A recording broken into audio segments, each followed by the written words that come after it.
ជាន់ទី3នៃប្រាសាទពន្ធរាយឆព័ន្ធរាំងសីដែលមានទំហំ460ម៉ែត្រជារង្វង់និងមានកម្ពស់5ម៉ែត្រ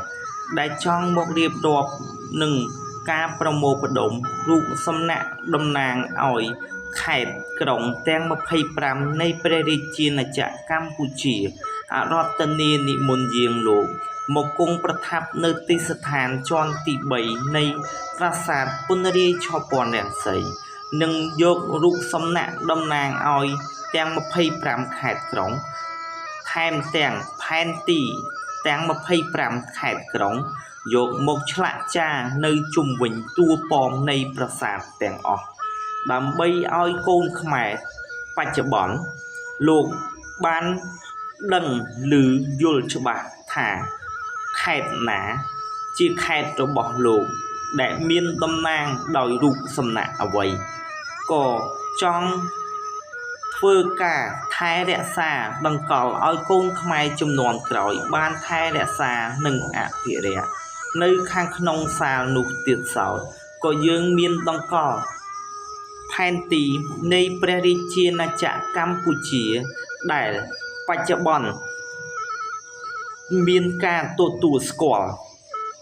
ហើយក៏ចង់មកបង្ហាញអំពីផ្ទៃទឹកមានចំនួនទំហំប៉ុន្មានផ្ទៃដីមានទំហំចំនួនប៉ុន្មាននិងព្រំប្រទល់ជាប់ជាមួយនឹងប្រទេសណាខ្លះ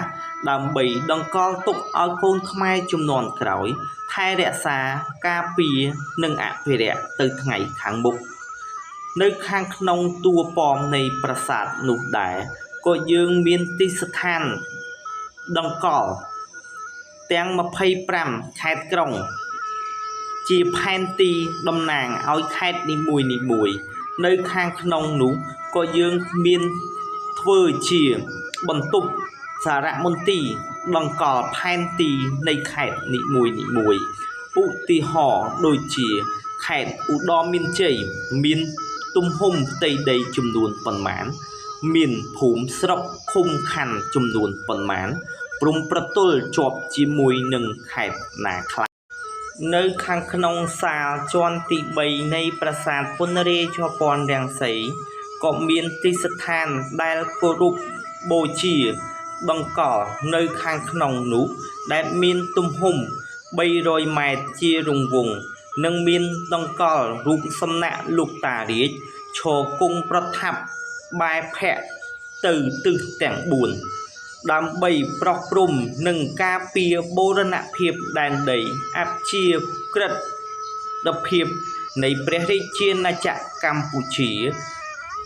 ដើម្បីថែរក្សាដង្កល់ឲ្យកូនខ្មែរជំនាន់ក្រោយបានការពារនិងអភិរក្ស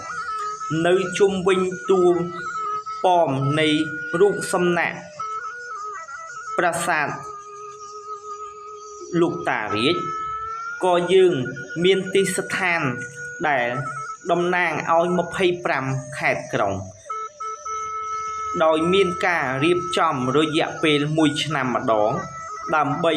យកភពផលដំណាំដែលខ្លួនបានបង្កបង្កើនផលបាននិងការច្នៃប្រឌិតរបស់កូនខ្មែរជំនាន់នេះយកមកដង្កល់និងថ្វាយឧទ្ទិសទៅដល់ទសបរមីប្រោះព្រំឲ្យប្រទេសនៃព្រះរាជាណាចក្រកម្ពុជាទាំង25ខេត្តក្រុងមានភាពសម្បូរសប្បាយទៅថ្ងៃខាងមុខនិងមានភាពត្រជាក់ត្រជុំការបង្កបង្កើនផលផ្នែកកសិកម្មនិងឧស្សាហកម្មថែមទាំងការច្នៃប្រឌិតរបស់កូនខ្មែរឲ្យមានសក្តានុពលទៅមុខ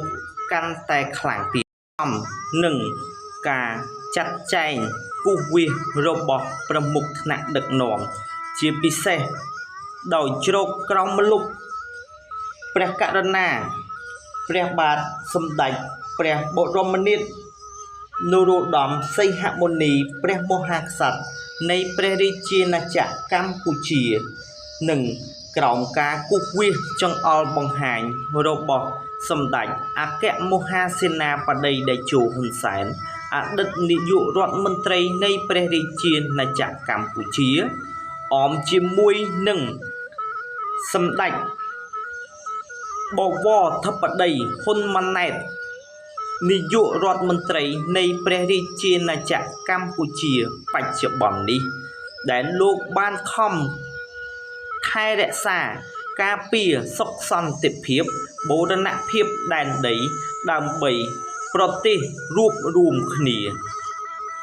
ចូលយើងទាំងអស់គ្នារួបរួមថែរក្សាការពារសន្តិភាពមានសន្តិភាពទើបមានការរីកចម្រើន